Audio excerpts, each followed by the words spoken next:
Okay, today we are going to start the discussion of objective assignment of rotational motion. Before that, we can just have the revision of rotational motion. See here. First, we are going to discuss that angular velocity is what? It is rate of change of angular displacement, and angular acceleration is angular acceleration is rate of change of angular velocity. This is part of the circummotion, and it is denoted by alpha angular acceleration, and this is omega. W जैसा है angular velocity. So these are already known to us, and kinematic equation of uniform motion in fact. तो ये translation motion की equation होती है v is equal to u plus a t. Similarly यहाँ पर जो है रोटेशनल मोशन की इक्वेशन हो जाएगी omega two is equal to omega one plus alpha t. v का काउंटर पार्ट ओमेगा होता है, एंगुलर स्पीड होती है, और a का एंगुलर एक्सलेशन होता है. Similarly s is equal to u t plus half a t square के लिए क्या आएगा? It will be theta. S का जो है डिस्प्लेसमेंट का एंगुलर डिस्प्लेसमेंट आता है. Theta is equal to omega one t plus half alpha T square. Third equation के काउंटर पार्ट ये होगा. एक और रिलेशन हमें लगेगा number of rotation in certain angular displacement. Suppose theta angular displacement है, कितने रोटेशन होंगे, है ना? तो उसको 2 पाई से डिवाइड करेंगे, नंबर ऑफ रोटेशन मिल जाते हैं. सपोज पार्टिकल ने यहाँ से स्टार्ट किया और ऐसे आया, तो कितना एंगल बनाया सेंटर पे? 2 पाई रेडियन का. 2 पाई डिवाइड बाय 2 पाई, तो वन रोटेशन मिल गया, 1 रेवोल्यूशन. ठीक है, तो इस तरह से हमें ये रिलेशन भी काम आता है. क्रॉस मल्टीप्लाई करेंगे, angular displacement is equal to number of rotation multiplied by 2 pi, radian में आ जाएगा ये. ठीक है, और पॉइंट मास का मोमेंट ऑफ इनर्शिया. अभी मोमेंट ऑफ इनर्शिया पे आते हैं. पॉइंट मास का एम आर स्क्वायर होता है. आर क्या होगा? Perpendicular distance. सपोज ये मास है, perpendicular distance from axis of rotation. Shortest distance रहेगा. सपोज यहाँ पे मास है, सपोज ओके, यहाँ पे देखते ये, तो ये आर रहेगा शॉर्टेस्ट डिस्टेंस. ठीक है, इसमें ध्यान रखना है, कभी कभी कन्फ्यूजन होता है. और रिंग का भी सेम होता है ना. तो कुछ स्टैंडर्ड मोमेंट ऑफ इनर्शिया हैं जो हमें सीखने पड़ेंगे एनसीईआरटी बुक के. 5 मेन मोमेंट ऑफ इनर्शिया है. About the axis, perpendicular about the axis, through centre of mass, and perpendicular to the plane of the body for ring and disc. तो ये होता है एम आर स्क्वायर रिंग का, और disc का होता है एम आर स्क्वायर बाई 2. और रॉड का, ये थिन रॉड है, इस एक्सिस से कितना होगा? 1/12 एम एल स्क्वायर. लेंथ के परपेंडिकुलर एक्सिस है ये, ऐसे घूमेंगे रॉड, और तुम्हारा सेंटर ऑफ मास से भी जाएगा. तो ये 3 हो गए.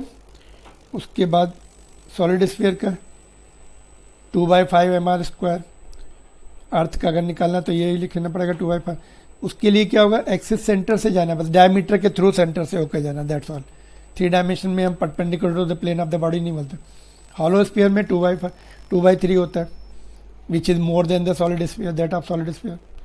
ठीक है, और अगर हमें कोई रिंग वगैरह जो डायमीटर से घूम रही है अपने, ऐसे एक्सिस डायमीटर से होकर जा रहा है, तब आधा हो जाता है. देखो इसका ये एम आर स्क्वायर था, ये M R square by 2, diameter से हाफ हो जाएगा, है ना? चाहे वो डिस्क हो, डिस्क में भी देखो हाफ हो गया. 1/2 एम आर स्क्वायर होता है, तो 1/4 एम आर स्क्वायर हो गया. परपेंडिकुलर एक्सिस थ्योरम से निकाल सकते हैं हम लोग, आगे चल के निकालेंगे ये. ठीक है, तो इतने मोमेंट ऑफ इनर्शिया में आने चाहिए. ठीक है, और सपोज एक ये फ्लैट बॉडी है, ऐसे तुम्हारी फिजिक्स की नोटबुक है, सपोज तुमने ऐसे रखा और ये एक्सिस इस एक्सिस से घुमा रहे हो, एक्सिस उसको टच करता हुआ जा रहा है, उसके पेजेस को, है ना? तो इसका कितना होगा? इसकी लेंथ एल है, विड्थ बी है. तो ऐसे ऐसे छोटे छोटे रॉड में हम उसको डिवाइड कर लेंगे. एक रॉड का मास m1 m2, तो रॉड जैसा ही निकाल सकते हैं उसको. 1/12 m1 l square plus 1/12 m2 l square. L square common, 12 भी कॉमन, बीच में मास आ जाएगा, टोटल मास हो जाएगा. तो ये तुम्हारा जो फ्लैट बॉडी है, अगर एक्सिस उसको टच करता हुआ जा रहा है, तो जिस साइड को कट करेगा उस साइड का स्क्वायर आ जाएगा, 1/12 एम एल स्क्वायर. अगर तुमने सपोज इसको अपनी फिजिक्स नोटबुक को ऐसा रख दिया, और ये एक्सिस से चाहिए, अभी ये एक्सिस किसको? बी को कट करता जा रहा है, विड्थ को, तभी ऐसे ऐसे रॉड्स बनेंगी. उनकी लेंथ कितनी होगी? बी, तो 1/12 एम बी स्क्वायर हो जाएगा. ठीक है, तो ये होगा, ये रॉड जैसे ही है, बट अगर एक्सिस परपेंडिकुलर हुआ मिड पॉइंट से, उसका परपेंडिकुलर एक्सिस थ्योरम से ये दोनों ऐड करके निकाल सकते हैं, आगे चल के देखेंगे। पैरेलल एक्सिस थ्योरम मतलब अगर एक्सिस किसी और पॉइंट से जा रहा, सेंटर ऑफ मास से नहीं जा रहा, सीधे centre of mass, parallel axis theorem लगा देंगे। तो इसमें क्या होगा, इस एक्सिस से ओ से है तो आई सी मोमेंट ऑफ इनर्शिया जो है यहाँ से आई सी, सॉरी ये इस एक्सिस से आई सी हो जाएगा। तो that will be sum of I C plus M A square. M is the mass of the body, A क्या है उनके बीच का परपेंडिकुलर डिस्टेंस, दोनों एक्सिस के बीच का शॉर्टेस्ट डिस्टेंस ए। सिंबल एनसीईआरटी बुक का ए है, अदरवाइज एच स्क्वायर भी लिखते हैं, कभी डी स्क्वायर, जो भी ये डिस्टेंस होगी, सिंबल्स कैन चेंज। तो ये यूज़ करके हम रिंग के टेंजेंशियल एक्सिस से निकाल सकते हैं ये टेंजेंशियल एक्सिस। बट ये टेंजेंशियल एक्सिस कौन सा है, perpendicular to the plane of the ring. Ring इस प्लेन में पड़ा है, उससे परपेंडिकुलर जा रहा है एक्सिस। पहले एक्सिस थ्योरम यूज़ करेंगे, सेंटर ऑफ मास से कितना होता है रिंग का, M R square point mass जैसा, और ये एम इंटू ए कितना होगा, रेडियस के बराबर, तो एम आर स्क्वायर, तो 2 एम आर स्क्वायर आता है रिंग का tangential axis perpendicular to the plane of the ring. ठीक है, रॉड अगर इस वन एंड के अबाउट घूम रही है, सेंटर से घूमती है तो 1/12 एम आर स्क्वायर होता है, वन एंड से घूमती है तो parallel axis theorem 1/12 M L square plus M into A square. A कितना, ये लेंथ का आधा, टोटल लेंथ एल है तो उसका आधा, ए इज L/2, यहाँ पुट कर देंगे तो 1/3 एम एल स्क्वायर आता है। तो दिस इज इंपॉर्टेंट, 4 टाइम्स हो गया, मेन मोमेंट ऑफ इनर्शिया का 4 टाइम्स। ठीक है, तो बहुत बार ऐसा यूज़ होता है कि रॉड को सपोज हमने वर्टिकल रखा और जेंटली उसको रिलीज कर दिया, है ना, तो लोअर एंड से घूमते घूमते नीचे ग्राउंड को हिट करती, तो उस समय moment of inertia 1/3 M L square लिया जाता है। मिड पॉइंट से घूमेंगे तो ये लेंगे 1/12, वन एंड से घूमती है तो 1/3 एम एल स्क्वायर बढ़ जाता है। मिड पॉइंट से मतलब सेंटर ऑफ मास से हमेशा मोमेंट ऑफ इनर्शिया कम होता है, बाकी उससे बढ़ जाता है वो बाकी एक्सिस से। ठीक है, तो परपेंडिकुलर एक्सिस थ्योरम देखते हैं, ये लैमिना एंड फ्लैट बॉडी के लिए यूज़ होता है, और फ्लैट बॉडी। तो इसमें क्या होता है, सपोज ये 2 एक्सिस है, फ्लैट बॉडी से होते जा रहे हैं और परपेंडिकुलर है म्यूचुअली, इससे आई एक्स है, इससे आई वाई है मोमेंट ऑफ इनर्शिया। तो परपेंडिकुलर एक्सिस, वहीं से परपेंडिकुलर एक्सिस जो जाएगा वो उससे जो I that which will be sum of I X plus I Y, है ना। जैसे रिंग है, ये सेंटर ऑफ मास होना जरूरी नहीं है, पहला एक्सिस थ्योरम के लिए पहला एक्सिस सेंटर ऑफ मास से जाना चाहिए, इसमें कोई और पॉइंट भी हो सकता है, बस ये याद रखना है ये दोनों म्यूचुअली परपेंडिकुलर होने चाहिए और तीसरे वाले से भी म्यूचुअली परपेंडिकुलर होने चाहिए। ठीक है, तो ये भी 90 डिग्री है और ये भी 90 है और ये भी 90। ठीक है, तो रिंग का है, सपोज जैसे ये रिंग है तो हमें उसके डायमीटर से चाहिए, डायमीटर से घूम रहा है तो कितना, तो ये आई एक्स और आई वाई भी सेम होगा डायमीटर से, तो दोनों इक्वल होंगे, तो 2IX कर लिया। और ये परपेंडिकुलर एक्सिस से रिंग का कितना होता है, एम आर स्क्वायर होता है, तो ये 2 को नीचे भेज दिया तो I X will be half M R square, तो डायमीटर से हाफ हो जाता है। ठीक है, रिंग का डिस्क होगा तो उसका भी हाफ हो जाएगा, 1/4 हो जाएगा। तो अभी दूसरी सिचुएशन ये बहुत इंपॉर्टेंट है, देखो moment of inertia of ring about the tangential axis in the plane of the ring. Suppose ये टेबल पे रिंग रखा हुआ है और तुमने ये पेन रख दिया से टच करते हुए टेबल पे, तो ये एक्सिस उसके प्लेन में ही हो गया, है ना। तो उसके निकालने के लिए अभी हमने डायमीटर से निकाला था, वो आईसी का काम करेगा, यहाँ फिर से पैरेलल एक्सिस थ्योरम लगाने वाले। ये आईसी मिल चुका है हमें डायमीटर से 1/2 एम आर स्क्वायर, और फिर ये A will be again R, तो एम आर स्क्वायर ऐड हो जाएगा तो 3/2।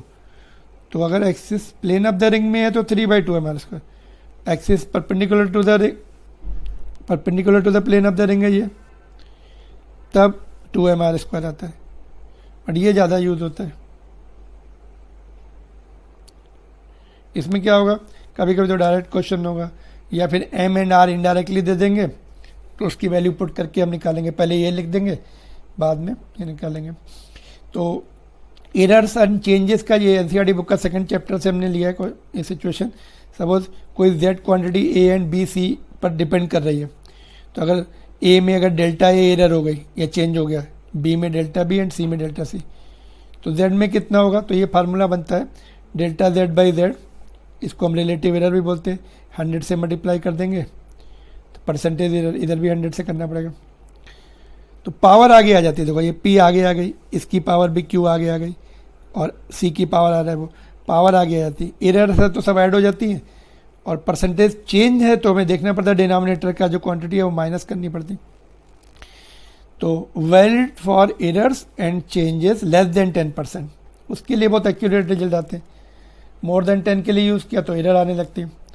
तो बट अगर मोर देन 10% है तो ये वाला फार्मूला लगाना पड़ता है। मैथमेटिक अरिथमेटिक में जो सीखा हमने, valid for percentage change less than 10%। अगर ये फार्मूला किसके लिए, फॉर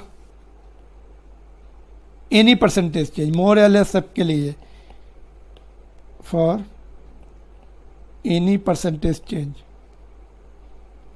क्या फार्मूला बनता है, percentage change is equal to change upon initial value in 200, change upon initial value in 200, ठीक है।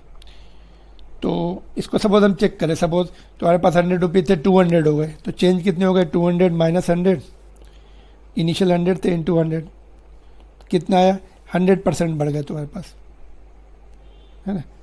तो इस तरह से ये क्रॉस चेक कर सकते हैं।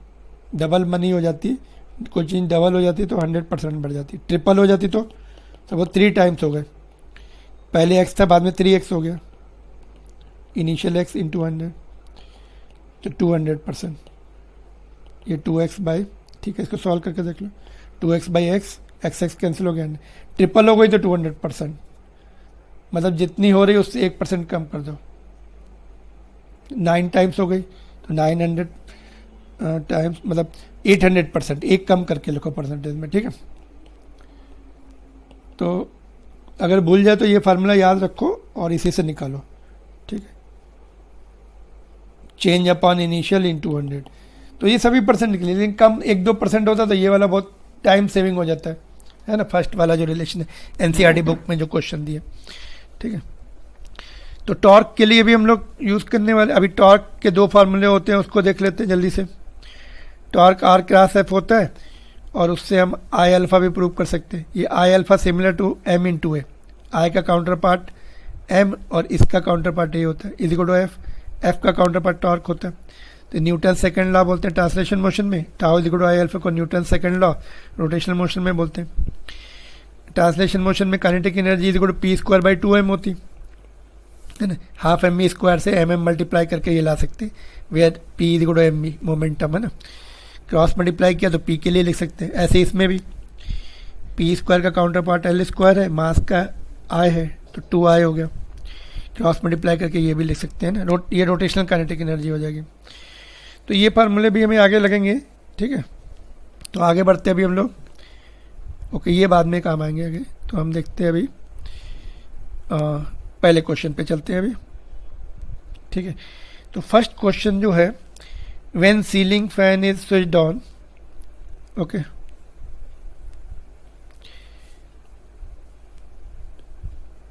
Switched on, it makes 10 revolutions, है ना, ये थोड़ा सा शिफ्ट हो गया, इसको मैं इधर करता हूँ, ओके। तो it makes 10 revolutions in first 3 seconds, assuming that uniform angular acceleration is there, how many rotation it will make in next 3 seconds, है ना। तो ये हम रोटेशनल काइनेमेटिक इक्वेशन यूज़ करके अभी निकाल सकते हैं इसको। तो थीटा जो है, theta directly proportional to N which is equal to half alpha T square. तो टी 3 दिया है तो 3 पुट कर दिया, कितने रिवोल्यूशन, एन हमने यहाँ पुट कर दिया 10, ठीक है। तो नेक्स्ट 3 सेकंड के लिए हम क्या कर रहे हैं, फर्स्ट 6 सेकंड का निकाल के 3 सेकंड का माइनस कर रहे हैं। तो half alpha 6 square minus half alpha 3 square, तो हाफ अल्फा 3 स्क्वायर कॉमन लेंगे, यहाँ पे 2 स्क्वायर बचेगा तो 4 हो जाएगा -1, तो ये 3 आ गया।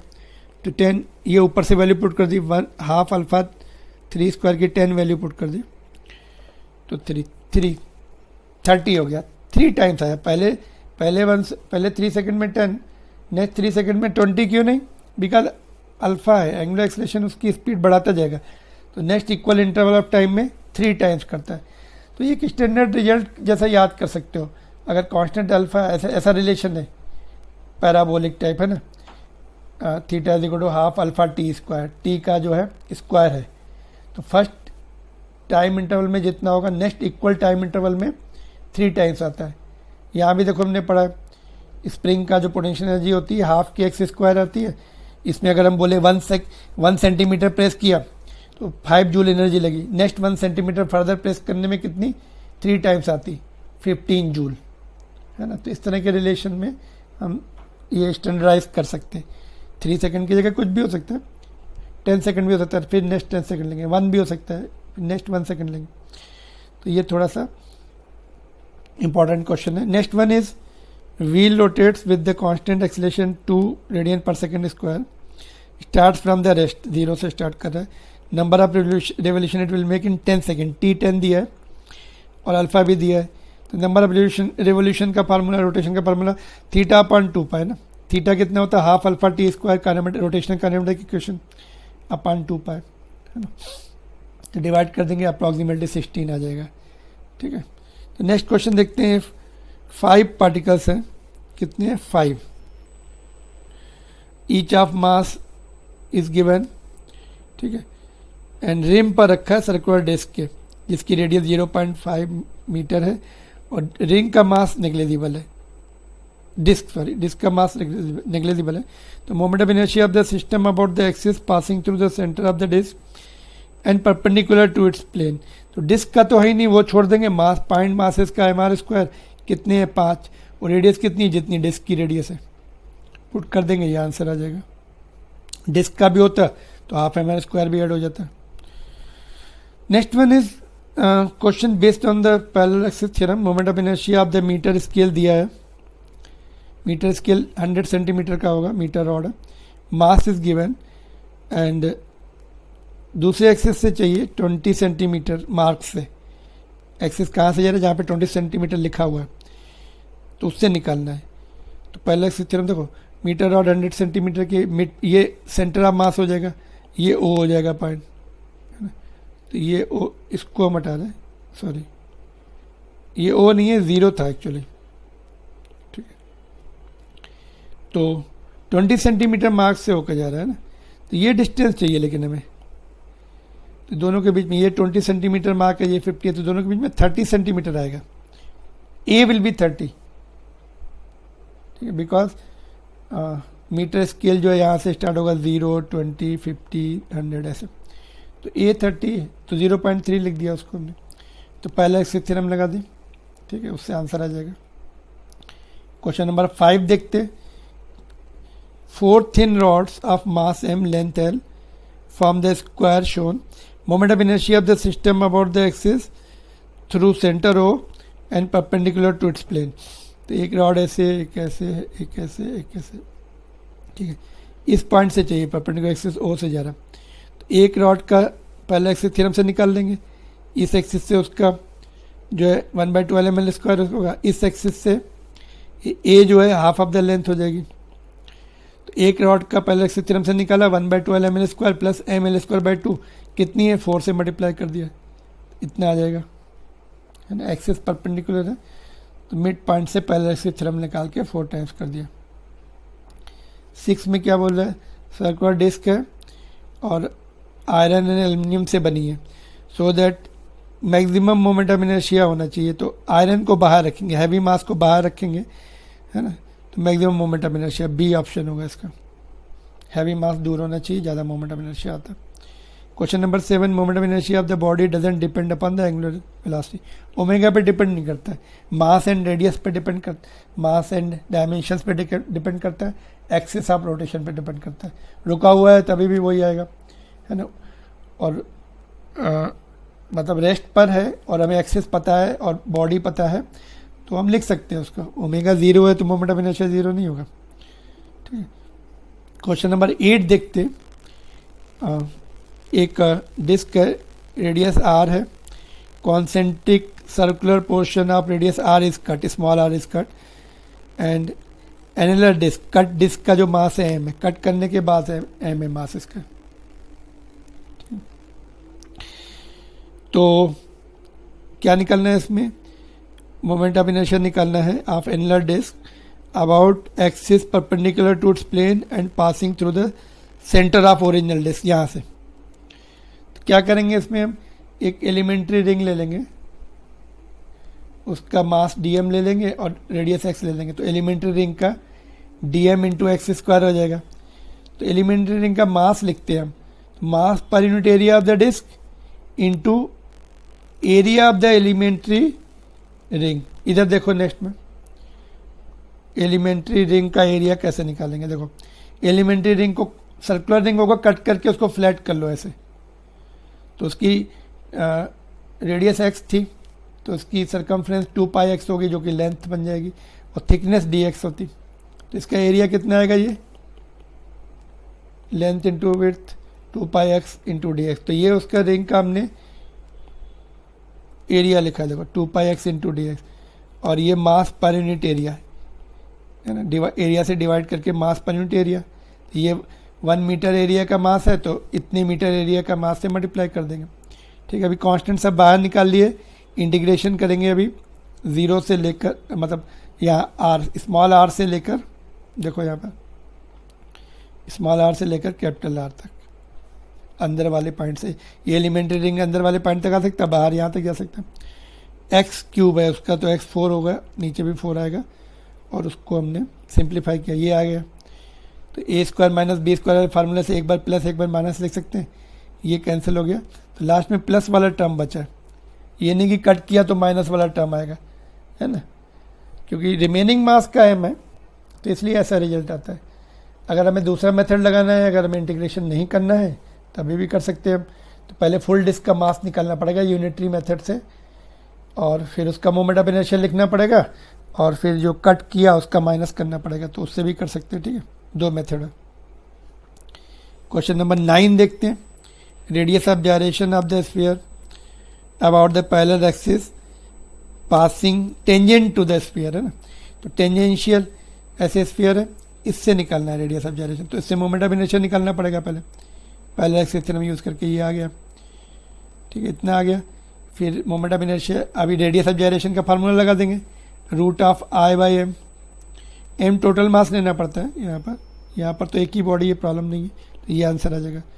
दूसरे केस में देखते हैं, 4 पॉइंट मासेज हैं, are placed at the corners of the square of side L, the radius of द gyration of system about the axis perpendicular to the square and passing through its centre, है ना, तो square बनेगा। तो यहाँ से हमें आर निकलना पड़ेगा, ये एक्सिस यहाँ से जाएगी, तो डायगोनल का आधा आर हो जाएगा, है ना, तो डायगोनल निकाल लिया पाइथागोरस थ्योरम से, इसको डिवाइड बाय 2 कर दिया, तो ये आर आ गया। तो बस 4 मासेज हैं, एम आर स्क्वायर को 4 से मल्टीप्लाई कर दिया, पॉइंट मासेज हैं, तो ये आ जाएगा। उसके बाद क्या किया हमने, उसके बाद जो है व्हाट इज कॉल्ड कि जस्ट मिनट, है ना, जस्ट मिनट, इसको हमें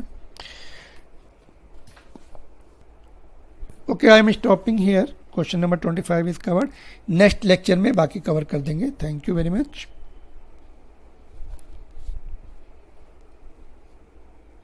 तो पेंसिल को रिचार्ज करके, नाउ मूविंग फर्दर, थोड़ा सा मैं एक्सप्लेन करता जा रहा हूँ। Laser will not be working at this moment.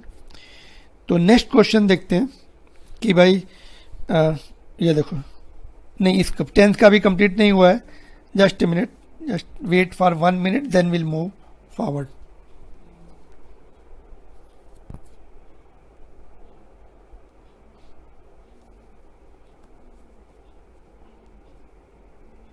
Okay, I think it is charged now, pencil is charged for a while. Question number 10 पे देखो, तो ये यहाँ पे आ गया तुम्हारा, आई आ गया इसका, तो फिर नीचे जब हम फार्मूले में पुट करेंगे, ठीक है, तो नीचे टोटल मास 4m पुट करेंगे, क्योंकि 4 पार्टिकल्स है ना, m नहीं पुट करेंगे, टोटल मास मैंने बताया अभी। नेक्स्ट क्वेश्चन देखते हैं। 3 रिंग्स हैं, 3 rings, each of mass m in radius r are place as shown, the moment of inertia about the system about this axis, ये एक्सिस जो है ऊपर वाली रिंग को टच करता हुआ डायमीटर से जा रहा है, इनका टेंजेंशियल है, तो डायमीटर का आधा हो जाता है, हाफ एम आर स्क्वायर हो जाएगा रिंग का। टेंजेंशियल वाला अभी हमने थोड़ी देर पहले डिस्कस किया था, 3/2, तो 2 है तो 3/2, 3/2 2 बार 7/2 एम आर स्क्वायर, है ना। ऐसे इसका डिस्क का भी कर सकते थे, 11/4 आता है उसका, अगर ये डिस्क होती तो, ठीक है। नेक्स्ट क्वेश्चन 12 देखते हैं।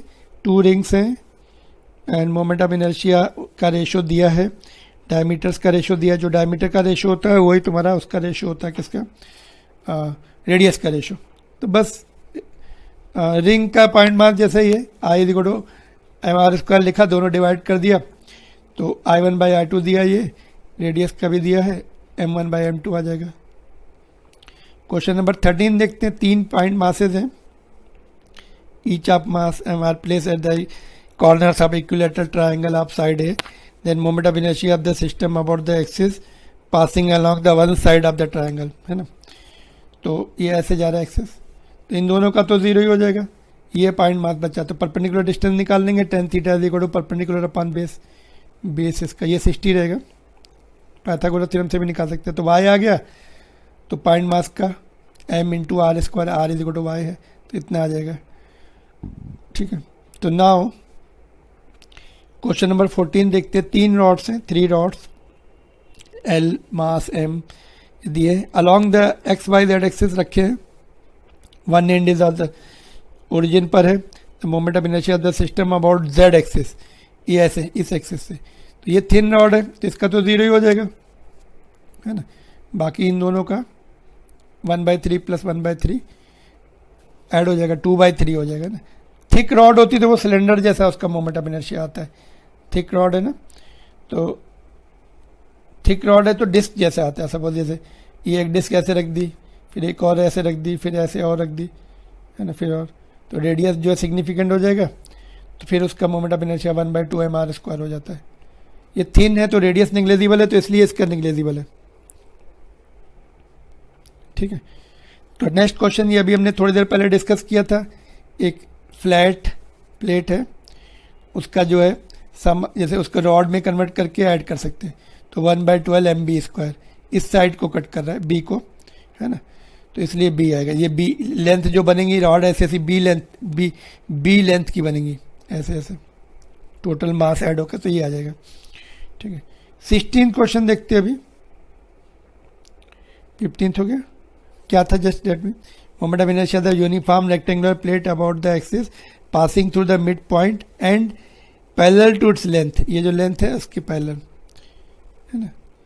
तो मिड पॉइंट से तो ऑफ कोर्स उसके प्लेन से होके ही जाएगा ना, तो इसलिए वैसे अभी जो डिस्कस किया था थोड़ी देर पहले। नाउ एरर्स का पॉइंट अभी डिस्कस किया था, उसको भी हम यहाँ पे ले सकते हैं। एरर्स का देखो, I equal to half mr square होता है, तो ये delta Z upon delta I by I हो जाएगा, और ये पावर आगे आ जाएगी। ये कांस्टेंट है, इसको छोड़ देंगे, है ना। तो क्या दिया इसमें, diameter of the fly wheel increases by 1%, मतलब रेडियस भी 1% बढ़ेगा। The percentage increase in the moment of inertia about the axis passing through the centre. तो पहले मोमेंट ऑफ इनर्शिया लिख लिया हमने, ठीक है। तो फिर हमने एरर का फार्मूला लगाया, तो ये दिया तुम्हें रेडियस या डायमीटर 1% चेंज हो रहा है, तो 1% पुट कर दिया, तो 2 पावर आगे आ गया, इसलिए 2% इसका आंसर आया। ठीक है, तो नेक्स्ट क्वेश्चन में देखते हैं। 2 rods of mass m and length L are joined at the center to form the cross. The moment of inertia of the system about the axis passing through the common center of the rod and perpendicular to them, length के perpendicular दोनों length के, तो add हो जाएंगे। 1/12 plus 1/12 1/6 ml square हो जाएगा। ठीक है, 18 क्वेश्चन देखते हैं। Circular disc of radius r है, थिकनेस r/6 है, मोमेंट ऑफ इनर्शिया I है उसका, एंड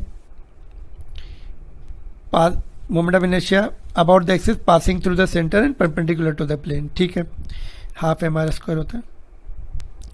उसके बाद it is melted and recasted, उसको मेल्ट करके सॉलिड स्फीयर में रिकास्ट किया गया, सॉलिड स्फीयर बना दिया गया उसका, तो मास तो वही रहने वाला है।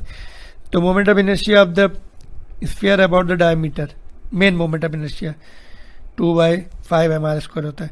तो लेकिन अभी हमें रेडियस नहीं है स्फीयर की, तो हम वॉल्यूम इक्वेट करके, मटेरियल तो उतना ही रहने वाला है वॉल्यूम उसका, तो उससे रेडियस निकाल लेंगे। तो पहले तुम्हारी जो है डिस्क है, उसका area into thickness pi R square into T, ये वॉल्यूम हो गया। सॉलिड स्फीयर का कितना है 4/3 pi R cube, R dash ले लिया इसका, तो आर डैश की वैल्यू r/2 है। सॉलिड स्फीयर की जो रेडियस है वो r/2 आ गई है ना। तो बस तो अभी सॉलिड स्फीयर का हमने लिख दिया यहाँ पर, मोमेंट ऑफ इनर्शिया 2/3 है, आर डैश स्क्वायर होता है, आर डैश की वैल्यू पुट कर दी, डिवाइड कर दिया दोनों को, ये तुम्हारा डिस्क का था, ठीक है, तो 1/5 आएगा, तो R dash will be I/5, I disc का है, कम हो गया ना, 1/5 हो गया। क्यों ऐसा कम हुआ? बिकॉज वो जो है मासेस क्लोज आ गए, इसलिए कम हो गया है ना, क्लोज टू द एक्सिस आ गए, ठीक है। तो नेक्स्ट क्वेश्चन देखो 19 में क्या बोल रहा है, thin wire of length L and uniform linear mass density rho is bent into the circular loop with the center O as shown with the center loop, center मतलब O पे है, the moment of inertia of the loop about this axis, x axis tangential है और plane of the ring है, तो plane, तो उसका ये होता है formula, tangential and plane of the ring, थोड़ी देर पहले डिस्कस किया था, 3/2 पैरेलल एक्सिस थ्योरम से, 3/2 mr² है ना, इसका 1/2 है प्लस mr², तो 3/2 mr² है, ये आ गया। तो मास डायरेक्ट नहीं दिया है, तो रो जो है 1 मीटर का दिया है उन्होंने मास, और लेंथ L मीटर है, तो मास रो × L हो गया, रेडियस भी नहीं दिया, तो ऐसे लेंथ L है तो इसको सर्कुलर लूप में कन्वर्ट कर दिया ऐसा सिंगल टर्न में, तो सरकमफ्रेंस लेंथ के बराबर हो जाएगी, तो R विल बी L/2 पाई, तो M की वैल्यू भी पुट कर दी, L की वैल्यू भी पुट कर दी यहाँ से इसमें, तो ये सिंप्लीफाई होने के बाद ये आ जाएगा। गुड क्वेश्चन, ठीक है, तो वेरी गुड क्वेश्चन है ना। तो अभी नेक्स्ट क्वेश्चन देखते हैं 20th, moment of inertia of the thin square plate ABCD of uniform thickness at X about axis passing through centre हो, ये यहाँ से, and perpendicular to the plane, मतलब ये तुमने स्क्वायर प्लेट टेबल पर रख दी और पेन को सेंटर में खड़ा कर दिया, उस एक्सिस से चाहिए, तो आई जेड चाहिए, तो ये तुम्हारा ये IX हो जाएगा, ये IY हो जाएगा, है ना, और ऐसे दूसरे एक्सिस, ये भी IX और ये IY हो जाएगा, सम हो जाएंगे ना। तो सपोज हमने परपेंडिकुलर एक्सिस से 10 ले लिया, तो इन सभी एक्सिस से आधे आधे होते हैं, ये 5 ये 5 ये 5 ये 5, है ना, ये वाला ये पहले परपेंडिकुलर एक्सिस थ्योरम लगेगा इसके साथ, और इसके साथ भी लगेगा। तो बट हमने देखा मैग्नीट्यूड में तो सब एक्सिस है, तो किसी दो को ऐड कर दो, 5 + 5 तो 10 आएगा, जो हमने एज्यूम किया परपेंडिकुलर एक्सिस से, तो वही है यहाँ पे, कोई भी दो ऐड कर दो तो IZ आ जाएगा, है ना, ये चारों इन्होंने ऐड कर दिए, तो ये 5 + 5 + 5 + 5 20 हो गया, इसको अगर 2 से डिवाइड कर देंगे ये भी सही हो जाएगा, है ना। तो IZ जो होता है sum of IX + IY, symmetric situation है, स्क्वायर प्लेट के लिए ऐसा हो सकता है, रेक्टेंगुलर के लिए नहीं आएगा, तो कोई भी दो ऐड कर दो, परपेंडिकुलर एक्सिस थ्योरम में ये दो ले परपेंडिकुलर पे लेते हैं, और नेक्स्ट के लिए ये लेंगे, बट सबका मैग्नीट्यूड तो इक्वल ही आएगा, इसलिए कोई दो ऐड कर दो तो परपेंडिकुलर के बराबर आ जाएगा, तो इसलिए 3 ऑप्शन सही है इसमें, चौथा वाले में भी 2 से डिवाइड करते तो वो भी सही हो जाता है, ठीक है। तो नेक्स्ट क्वेश्चन देखते हैं। अभी ये तुम्हें पैरेलल एक्सिस थ्योरम का फार्मूला दिया है, यहाँ पर a की जगह x दिया है, तो ये पैराबोलिक रिलेशन है, और ये ओरिजिन से जाएगा क्या, नहीं, x को 0 पुट कर दो तो I विल बी ICM इतना रहेगा, तो इसलिए पैराबोला तो रहेगा लेकिन थोड़ा ऊपर से रहेगा, है ना, x = 0 पे 0 नहीं है, ये वाला x = 0 पे, तो ये वाला सही है, ये रॉन्ग है, ठीक है, तो पैराबोलिक, ठीक है, सी ऑप्शन। तो नेक्स्ट क्वेश्चन देखते हैं 22, इंपॉर्टेंट क्वेश्चन है, सिमेट्रिक लैमिना है, मास m है उसका, और क्या है, सेमी सर्कुलर ये सेक्शन भी है, स्क्वायर सेक्शन भी है, ऐसे कंबाइंड बना हुआ है, 4 सेमी सर्कल लगे, ठीक है, the side of the square is 2a, ये वाली, तो रेडियस a हो जाएगी सेमी सर्कल की। The moment of inertia of the lamina about the axis through centre of mass and perpendicular to the plane, यहाँ से जो एक्सिस है परपेंडिकुलर जो जा रहा है उसका 1.6 × ma² है, तो उसको जो है, तो इस एक्सिस से कितने जाएगा, इससे और इससे आधा हो जाएगा, है ना, तो 0.8 कर लिया हमने, है ना। तो हमें किससे मोमेंट ऑफ इनर्शिया निकालना है अभी, इससे, AB से, यहाँ से चाहिए, तो इस एक्सिस का मिल गया हमें आधा करने से, और ये डिस्टेंस कितनी होगी, a + a 2a हो जाएगी, है ना, क्योंकि ये तो रेडियस हो गई है, और ये आधा हो गया side a, total side 2a दी है, तो a, तो अभी ये देखते कैसे करेंगे, तो वही पैरेलल एक्सिस थ्योरम से पहले आधा कर लिया, तो IC मिल गया ये वाला, इसके साथ पैरेलल एक्सिस थ्योरम लगा दी, तो 0.8 ma² + m × परपेंडिकुलर डिस्टेंस जो है तुम्हारी 2a, तो इतना आ जाएगा, ठीक है। तो ये good question, combination of perpendicular axis theorem and parallel axis theorem, ठीक है। तो next one is also very good question. तो लेट्स सी नेक्स्ट वन कैसे करेंगे। तो देखते हैं the moment of inertia of the equilateral triangle lamina is ABC, ये is given किसके एक्सिस के about the axis passing through center O and perpendicular to the plane is I naught, यहाँ से I naught है, ठीक है। And cavity बना दी उसमें ऐसे, ठीक है। DEF is cut, है ना, where DEF are the midpoints of the sides of the triangle, है ना। तो moment of inertia of the remaining part about the same axis, यहीं से तो होल कैविटी का जो है उसका माइनस कर देंगे, लेकिन कैविटी का निकालेंगे कैसे, ट्राइंगल का तो हमें पता ही नहीं रहता है, तो लॉजिक लगाएंगे डायमेंशनल उससे। मोमेंट ऑफ इनर्शिया जो होता है directly proportional to mass, and mass की 1 डायमेंशन है, लेंथ की 2 डायमेंशन है, तो कट पार्ट का निकाल सकते हैं। देखो टोटल का I नॉट है, तो ये जो मास है, देखो 4 ट्राइंगल बन रहे हैं, तो एक ट्राइंगल का मास 1/4 ऑफ द टोटल मास, तो 1/4 कर दिया मास, और साइड जो है दी हुई इसमें हाफ है, तो 1/2 का स्क्वायर, तो 1/16 हो जाएगा। तो ये जो कट पार्ट है उसका I नॉट बाई 16 आ गया, तो टोटल में से माइनस कर देंगे अभी, तो रिमेनिंग का आ जाएगा I नॉट, माइनस करने का 15/16 I नॉट आएगा, ठीक है। तो this is the good question, logical question. इसमें अगर हमें मोमेंट ऑफ इनर्शिया पता भी नहीं है तो देयर इज नो प्रॉब्लम, है ना। तो डायमेंशन से हम आइडिया लगा सकते हैं कट पार्ट का कितना है। Got it, 23rd is over, 24th ये देखते हैं, मास 10 kg है, connected to the ends of the rod of negligible mass, rod का मास नहीं है, rotating in a circle of radius 30 centimetre with the angular speed 10 radian per second. If the mass is brought to rest in 10 second by the brakes, what is the magnitude of torque. ठीक है, इसमें क्या क्या दिया है, मास दिया है और रेडियस ऑफ द सर्कल दी है, इससे मोमेंट ऑफ इनर्शिया आ जाएगा, ओमेगा दिया है, ठीक है, और टाइम दिया है। तो इसमें क्या करना है, हमें फाइनली क्या निकालना है, टॉर्क निकालना है। तो आई अल्फ़ा, आई तो निकाल लेंगे इससे, मास एंड रेडियस से। अल्फ़ा कैसे निकालें, रोटेशनल काइनेमेटिक इक्वेशन से। देखो रुक जाती बाद में, तो देखो इसमें तो ओमेगा 2 0 है, ओमेगा 1 दिया है 10 रेडियन पर सेकंड से घूम रहा है। अल्फ़ा निकाल सकते हैं, टाइम रुकने का टाइम 10 दिया तो यहाँ पुट कर दिया, अल्फ़ा आ गया माइनस, माइनस क्यों है बेटा, अपोजिट टॉर्क लगा रहा है, तो यहाँ पे मैग्नीट्यूड लेते हैं टॉर्क निकालने के लिए। Tau is equal to I alpha, I M R square दिया हुआ है, मास भी दिया, रेडियस भी दिया, तो ये आंसर आ जाएगा। तो काइनेमेटिक इक्वेशन है, टॉर्क का कॉम्बिनेशन चल रहा है। तो क्वेश्चन नंबर 25 देखते, wheel having the moment of inertia इतना and rotates at the rate of इतना, ये फ्रीक्वेंसी दी है, आरपीएम जो होती है फ्रीक्वेंसी होती है, लेकिन 60 से डिवाइड, मिनट है रोटेशन पर मिनट, 60 से डिवाइड कर देंगे रोटेशन पर सेकंड आ जाएगा, उसी को हर्ट्स बोलते हैं। तो फ्रीक्वेंसी दी है 1 हर्ट्स, लेकिन ओमेगा चाहिए, तो ओमेगा को जब 2 पाई से मल्टीप्लाई कर, फ्रीक्वेंसी को जब हम 2 पाई से मल्टीप्लाई करते तो ओमेगा मिल जाता है, तो 2 पाई इंटू 1, तो 2 पाई मिल गया हमें रेडियन पर सेकेंड, तो ओमेगा 1 मिल गया।